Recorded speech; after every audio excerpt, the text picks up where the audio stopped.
Jeg har en meget lille græsplæne, og jeg har gjort det til en udfordring for mig selv at prøve at passe den, så det bliver super lækker, uden ukrudt og helt tæt og jævn. Sidste år var den super flot. Så skal der gøres lidt forskelligt ved den her til foråret. Jeg skal starte lige med at rive den igennem, for at få dødt græs fjernet.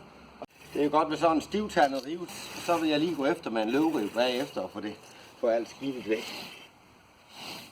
Der er lige nogle enkelte steder, hvor jeg skal have sået efter, hvor der er ligesom om, at der er blevet nogle døde pletter.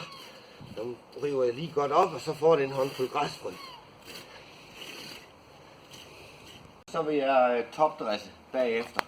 Det betyder at lægge et lille lag jord ud over. Jeg har valgt at bruge sådan noget champost plænedræs.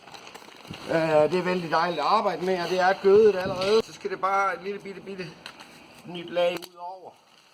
Så behøver jeg ikke at forskyde, når det får sådan en omgang. Så skal det bare have nogle ture lidt længere hen på sæsonen.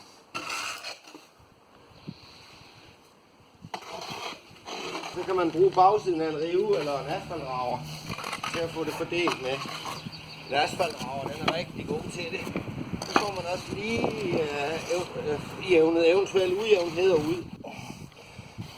Så river jeg det lige lidt, så jeg får det godt ned mellem græsstråene. Bare med løvriven. Så bliver det pænt og ordentligt fra starten. For det sidste helt godt fordelt. Jeg sørger for, at græsset har så gode vækstbetingelser som overhovedet muligt. Sådan skal det se ud. Topdressing af græsplænen.